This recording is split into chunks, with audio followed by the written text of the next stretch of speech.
Justin Bieber walked into that abandoned building, and what he saw was about to break him. Broken windows, peeling paint, 23 children sleeping on the floor. But wait a minute.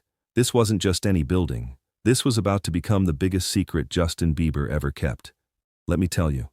September 15th, 2018, Detroit, Michigan, St. Mary's Home for Children. The orphanage was dying, not metaphorically, actually dying. The state had given them 60 days to shut down. The building was falling apart. The roof leaked. The heating system was broken. And most heartbreaking of all, those 23 kids had nowhere to go. Sister Margaret had run St. Mary's for 37 years. She was 72 years old. And she was watching her life's work crumble. The bills were piling up.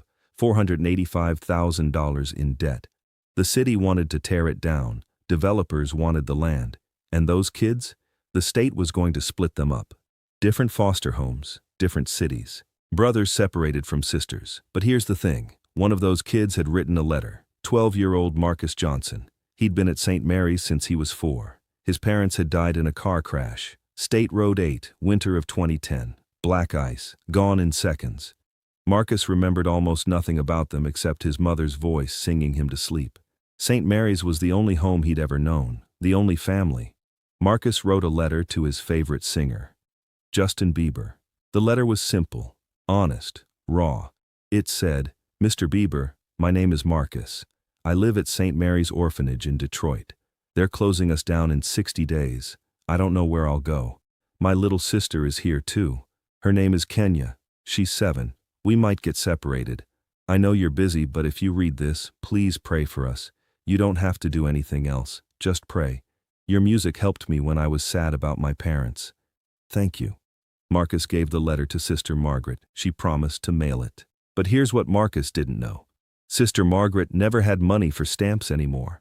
The letter sat on her desk for 3 weeks, buried under bills, eviction notices, final warnings from the city.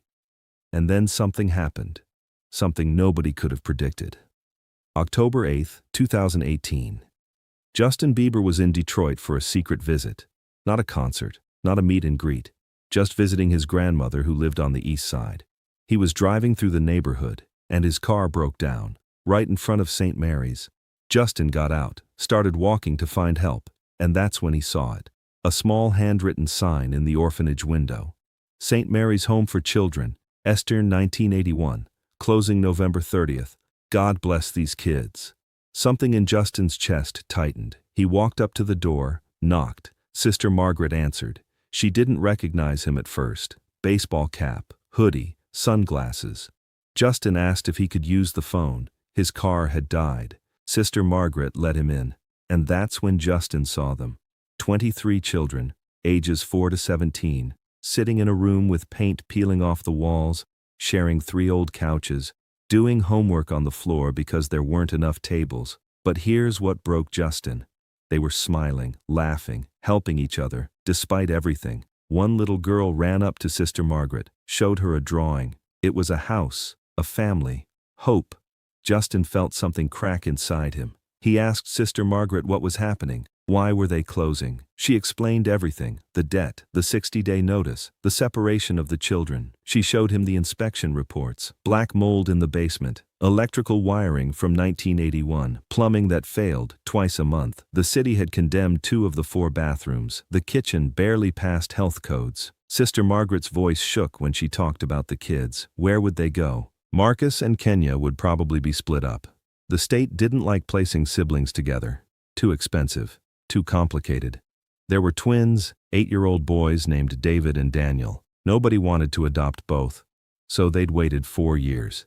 Together. Hoping.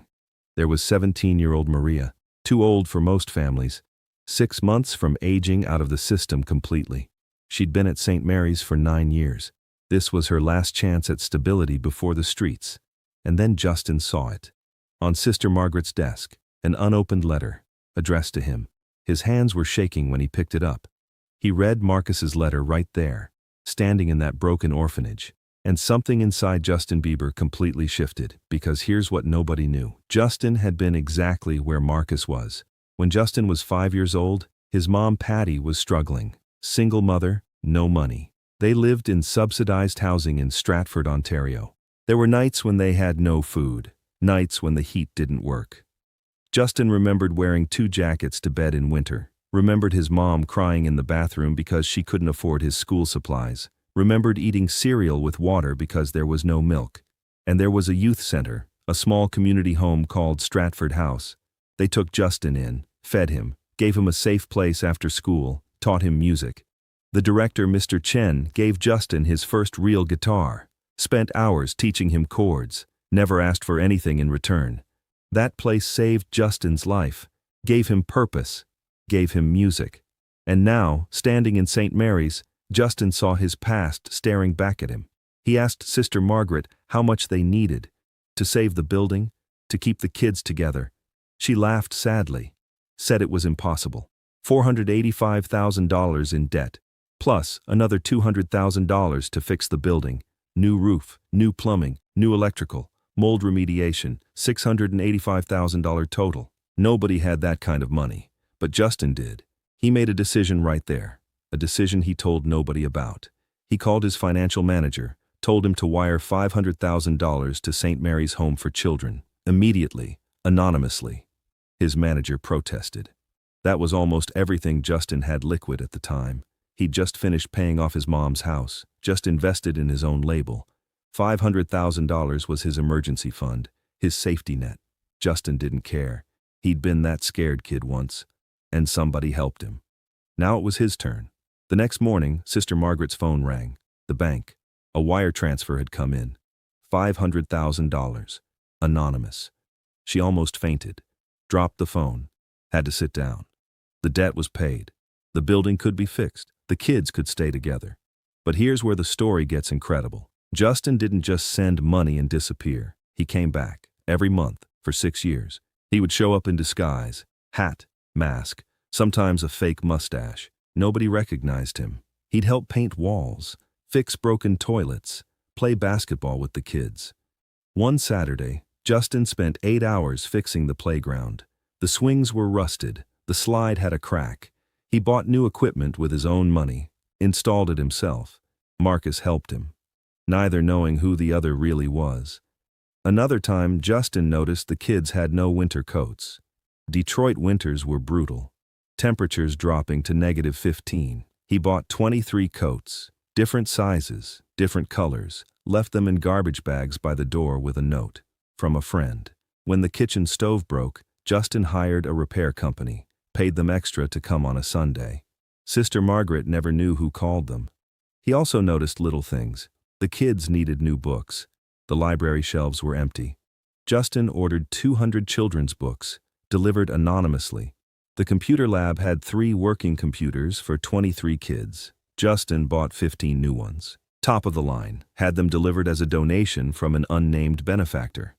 When Christmas came around, Justin made sure every single child got a present, personalized, based on what they'd mentioned wanting throughout the year. A soccer ball for Marcus, art supplies for Kenya, science kits for the twins. The staff knew, Sister Margaret knew, but Justin made them promise. Never tell anyone, never post photos, never make it news. This was between him and those kids. Marcus grew up, graduated high school in 2024, top of his class, got a full scholarship to Wayne State University.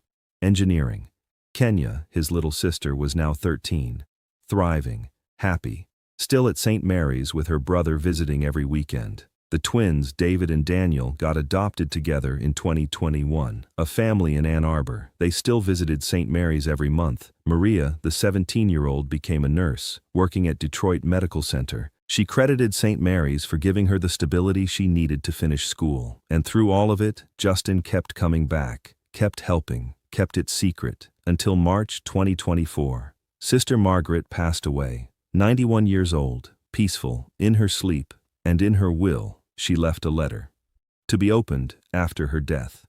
The letter was addressed to the local news, and it said everything. It explained how Justin Bieber had saved St. Mary's, how he'd given his last $500,000, how he'd visited for 6 years, how he'd asked for no credit, no publicity, nothing. The letter ended with, "This young man is a living saint, and the world should know." The news broke on March 18, 2024. Detroit Free Press ran the story first. Justin Bieber secretly saved orphanage with life savings. Within hours, it went viral. 5 million shares in 12 hours, 20 million by the next day. Every major news outlet picked it up. CNN, BBC, The New York Times, Entertainment Tonight. The story was everywhere. Marcus saw the news on his phone. He was in his dorm room at Wayne State, and he started crying because he finally understood. The man who'd been playing basketball with him for 6 years. The guy in the baseball cap who helped him with math homework. The stranger who taught him how to change a tire. That was Justin Bieber. The letter Marcus wrote when he was 12, Justin had received it, and he'd answered it, not with words, with action. Other stories started coming out. A nurse from Detroit came forward, said Justin had been secretly paying for kids' medical bills at Children's Hospital. For 4 years, $750,000 total. A teacher said Justin had funded a scholarship program, anonymous, $50,000 a year, for kids from St. Mary's to go to college. A construction worker revealed Justin had personally worked on the orphanage renovation. Actual physical labor. Nobody recognized him because he worked at night, wore a construction vest, hard hat, looked like any other contractor. People couldn't believe it. But here's the really incredible part. Investigators started digging, and they found more. Justin hadn't just helped St. Mary's, he'd helped 9 other youth centers across North America. Stratford House in Ontario, a boys' home in Atlanta, a shelter in Los Angeles, a community center in Miami, a foster program in Toronto, all anonymous, all quiet, all with his own money. Total, over $3 million in 6 years. Nobody knew, because Justin never wanted them to know. When reporters finally cornered Justin, he was coming out of a recording studio in Los Angeles. Cameras everywhere, microphones in his face. They asked him why. Why give away millions? Why stay anonymous? Why risk everything? Justin stopped, looked at the cameras, and said something that made the world go quiet. He said, "When I was 5, a youth center saved my life. I didn't have a dad. My mom was broke. We had nothing. But Stratford House took me in. They fed me. They taught me music. They gave me hope. I didn't do anything special for these kids. I just gave them what someone gave me. A chance." The reporter pushed. But why anonymous? Why not use it for publicity? Justin's answer was simple, cold, direct. He said, "Because kids aren't props. Their suffering isn't my brand. If you help someone to get famous, you didn't help them. You used them." The interview ended there. Justin walked away. But the world wasn't done with the story. A movement started. Justin gave quietly. People began sharing their own stories of anonymous help. Teachers who paid students' lunch debts, strangers who paid off medical bills, community members who funded scholarships. Within 2 weeks, $12 million was raised for youth centers and orphanages across America. Justin didn't ask for it, didn't promote it, but his quiet generosity had sparked something massive. Today, in 2024, St. Mary's Home for Children is still standing, fully renovated. 38 kids now call it home. On the front of the building, there's a new sign. It says, "St. Mary's Home, where second chances begin." Founded 1981, saved 2018. There's no mention of Justin's name, because he asked them not to, but inside, in the common room, there's a framed letter. Marcus's original letter to Justin, the one that started everything, and next to it, a photo. Justin and Marcus, playing basketball, both smiling. Marcus is now studying to be a civil engineer. He wants to build affordable housing for families like his. Kenya is in 8th grade, straight A student, wants to be a social worker, help kids like her. And Justin, he still visits, still plays basketball, still helps paint walls. Because 6 years ago, Justin Bieber made a choice. He could have sent a check and walked away. He could have made it a PR event. He could have used those kids to boost his image, but he didn't. He gave quietly, consistently, sacrificially. And in doing so, he proved something the world had forgotten. Real generosity doesn't need applause. It doesn't need cameras. It doesn't need credit. It just needs to be real. If this story moved you, share it with someone who needs to remember that quiet kindness still exists. Have you ever helped someone without them knowing? Drop your story in the comments. And don't forget to subscribe because we're bringing you more incredible true stories of humanity at its best.